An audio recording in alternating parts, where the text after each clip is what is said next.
Again, this is the Center Square Daily. Let's turn now to Center Square reporter Morgan Sweeney. Morgan has a story that's not just about politics, but also about keeping money in your wallet. The federal EPA slashing regulations on refrigerants in an effort to cut grocery costs. Morgan, welcome. Thanks, Johnny. Good to be here. Now, take us back. Why were these regulations on refrigerants originally thought to be necessary? Well, they concern something called hydrofluorocarbons, which is in these refrigerant products and sometimes can leak from air conditioning systems or larger refrigeration systems like you might have at a grocery store. And they are extremely potent greenhouse gases, much more potent than carbon dioxide.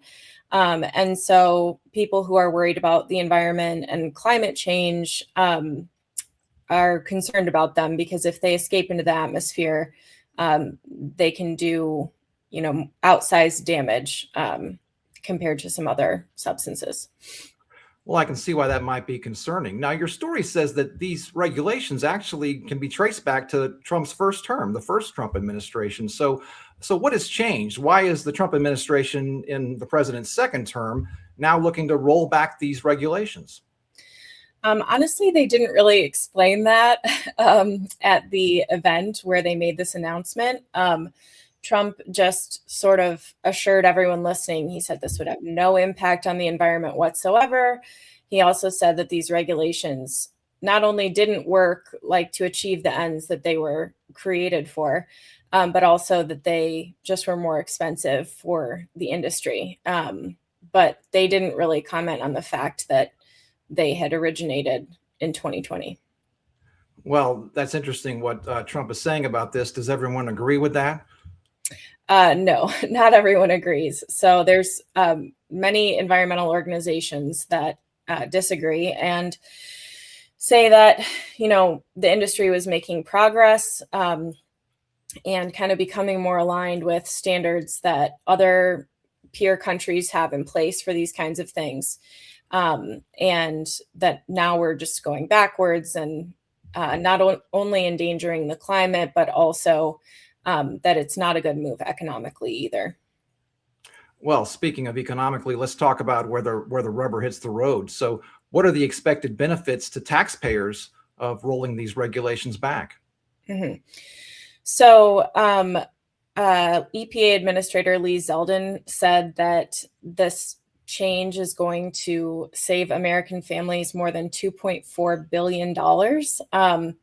And the administration is speaking like it's actually going to impact grocery prices for Americans, which would be great. But we'll see if that's something that, we really feel within the next few months as they begin to implement these changes. But he said that it's safeguarding 350,000 jobs. He says just at supermarkets alone, we're going to see a savings of $800 million. Which Americans will be able to see when they go and buy their food. So we'll have to see if that actually comes to pass. Wow, 350,000 jobs. Was there any elaboration on what exactly that means? What kind of jobs or how that would work? No. Well, interesting. Well, like with anything, who is supporting this change? Did you hear from any other organizations yesterday who spoke out about this? Mm-hmm. So as is often the case at these events, they invited some business owners and leaders to be able to comment on what the administration is doing. So they had the CEO of Kroger there. They also had someone from Piggly Wiggly. They also had someone from a smaller grocery store that still serves, I believe he said it was 10,000 people in a county in Georgia. And so obviously, they were supportive of these changes. It does seem like, though, that these regulations in the first place, as many often do, impacted smaller businesses more than they impact these major chains who have the ability to absorb, massive costs that might come because of trying to comply with regulations. But like the store owner in Georgia was saying, this was very difficult for him to respond to. And he said that if there wasn't a rollback, it would likely cost him his business, and it would create actually a food desert in that area, because I think his grocery store is like the only one in that county. Wow. Wow. Do you recall where in Georgia that was? I actually don't remember the name of the county. No. It's my home state. I'd be curious to find that out. I'll have to look that up. But so your story quoted some sources saying that this would actually harm the economy. What is the argument for that position?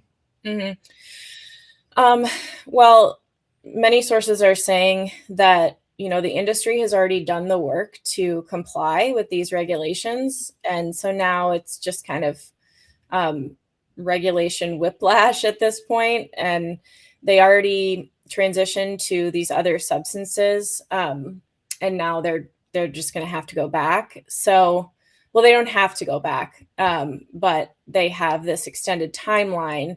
And so they've said that it's going to create problems. It might create shortages of these different substances, which actually happened when they rolled it out in the first place, because everyone was switching over to these other refrigerants at the same time, that the market didn't really have, the capacity for, which is one of the Trump administration's arguments, is like, oh, look what it cost the industry. They had to rapidly comply. So that's what they're saying is going to save money now, is people can just use the stuff that's more readily available. Well, let me clarify something here. So these traces back to the first Trump administration, and now we're in the second Trump administration. What did the Biden administration do with this, or did they do anything? What was going on during those 4 years? Yeah, so the original law that was passed is called the American Innovation and Manufacturing Act of 2020, and it was passed as part of a much larger omnibus spending bill, but it was under the Trump administration, and that bill passed with broad bipartisan support. So, I mean, from an outsider's perspective, it looks like the Biden administration was simply taking the steps to implement that very law, which said that the EPA needed to reduce the production and consumption of hydrofluorocarbons by 85% by 2036. And so these regulations, seemingly were just an attempt at doing that. I see. Well, that is some excellent work and fascinating topic, and one that affects every one of us personally. So great work. Well, Morgan Sweeney, we appreciate you taking the time to speak with us today. You can follow her stories and other Washington reporting by the Center Square at thecentersquare.com.